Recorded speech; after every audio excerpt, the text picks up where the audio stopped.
Assalamualaikum warahmatullahi wabarakatuh.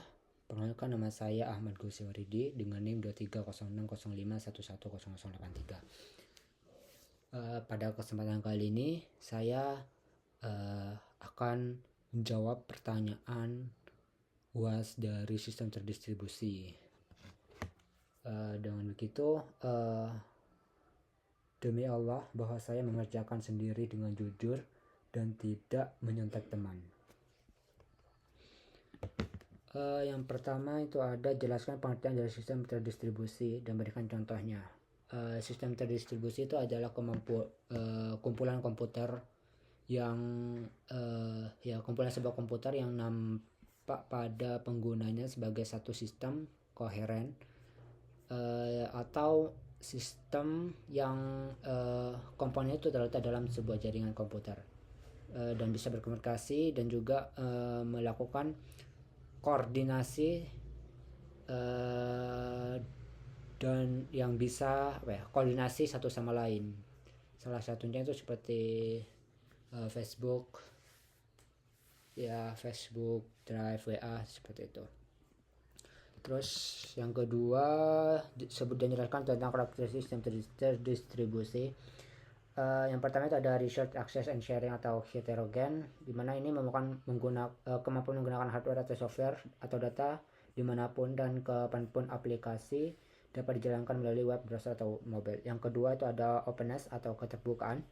Sebuah keterbukaan dalam sistem terdistribusi memiliki pengertian kemampuan sebuah sistem dalam mengembangkan fleksibilitas terhadap peningkatan kinerja sebuah sistem. Terus concurrency semua proses adalah dalam sistem terdistribusi dilakukan secara konkuren, yang dimana semua jenis aplikasi itu dapat mengakses satu database yang sama. Yang kedua itu ada skalabilitas atau scalability. Skalabilitas adalah bahwa sebuah sistem terdistribusi harus dapat ditingkatkan kinerjanya tanpa mengubah komponen di dalamnya. Yang kelima itu ada fault tolerance atau toleransi kesalahan, di mana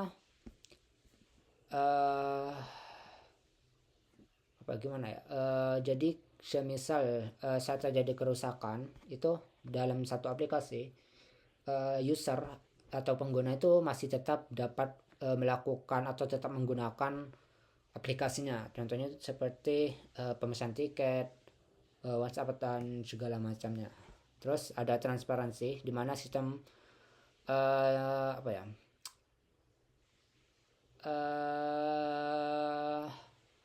kan seperti yang sebelumnya itu ada yang menggunakan satu database. Nah, itu kan selain menggunakan database sendiri, sistem juga dapat menggunakan database pusat secara bersamaan. Jadi bisa saling terhubung database-nya seperti itu. Terus yang ketiga, sebut dan jelaskan tentang arsitektur utama sistem terdistribusi. Arsitektur utama itu ada dua. Yang pertama itu ada master slave, yang dimana sistem ini bersifat asimetris, yang dapat yang ada satu entitas yang berperan sebagai master dan satu lain yang lainnya itu sebagai slave master ya. Slave dimana yang master itu bertugas mengontrol ya, sebagai pemimpin seperti itu.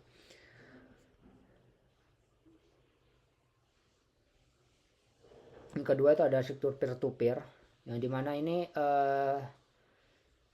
jadi kayak sifatnya tuh sama simetris ya, tapi semua node atau semua komputer itu memiliki peran yang sama seperti itu. Terus yang keempat, jelaskan tentang soket dan berikan contohnya.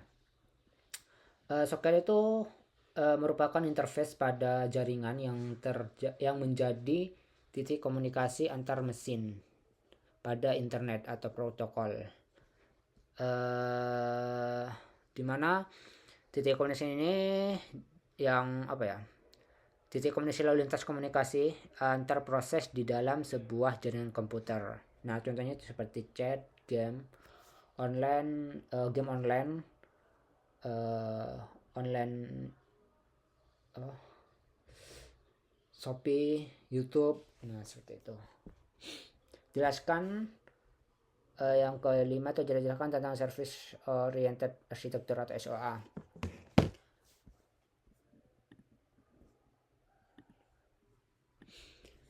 SOA adalah suatu konsep arsitektur untuk pengembangan sistem perangkat lunak yang memanfaatkan blok bangunan atau komponen yang dapat digunakan ulang atau reusable. Ya, jadi SOA itu dapat membagi-bagi perangkat lunak menjadi monolitik dan juga monolitik tuh kayak dapat digunakan kembali seperti itu. Terus SOA jalankan service dan sebutkan service. Nah, sebutkan service dalam SOA. Dalam SOA itu terdapat beberapa service. Yang pertama itu ada otonom, yang kedua itu ada stateless, yang dimana otonom itu tidak setiap service itu berjalan secara mandiri, otonom mandiri. Stateless itu tidak menyimpan status jangka panjang. Terus model request response, terus antarmuka standar, dan juga tidak tergantung platform. Terus yang keenam, jelaskan konsep web service REST. Web service REST adalah merupakan layanan web yang menggunakan prinsip REST arsitektur, yang dimana REST ini memanfaatkan protokol HTTP untuk mengakses dan mengelola resource melalui URL. Jelaskan konsep seperti itu. Terus jelaskan tentang kriptografi. Kriptografi adalah ilmu mempelajari cara menjaga keamanan data agar tetap aman.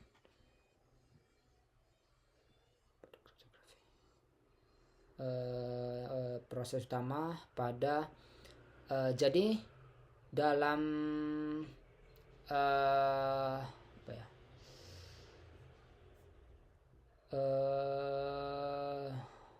jadi data itu nanti setelah dikirim atau setelah didapatkan itu bakalan akan dilakukan sebuah enkripsi. Di kriptografi ada dua, yang pertama itu ada enkripsi dan juga dekripsi.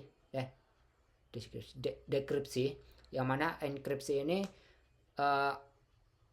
proses yang awalnya dari teks itu bakalan dijadiin sebagai angka. Dan juga dekripsi itu mengubah dari angka itu menjadi pesan awal. Terus jelaskan tentang replikasi dan jelaskan pula jenis-jenisnya. Replikasi itu proses menyalin dan mendistribusikan data ke beberapa lokasi, serta menjaga agar semua salinan tetap sinkron sehingga tetap konsisten. Jenis-jenis itu ada snapshot replikasi, transactional replikasi, dan merge replikasi. Terus jelaskan tentang penamaan domain. Penamaan domain ini merupakan sistem pemberian nama yang unik pada sebuah alamat situs di internet agar mudah diingat. Jadi dia itu tidak perlu mengakses IP, tinggal akses nama domainnya itu bakalan langsung ke IP-nya itu. Terus jelaskan konsep sinkronisasi pada NTP. Sinkronisasi merupakan proses menyamakan waktu semua komputer dalam jaringan dengan komunikasi waktu dari server. Jadi setiap server dan juga komputer itu bakalan sama seperti itu. Mungkin segitu aja dari saya, kurang lebihnya mohon maaf. Wabillahi taufiq wal hidayah. Wassalamualaikum warahmatullahi wabarakatuh.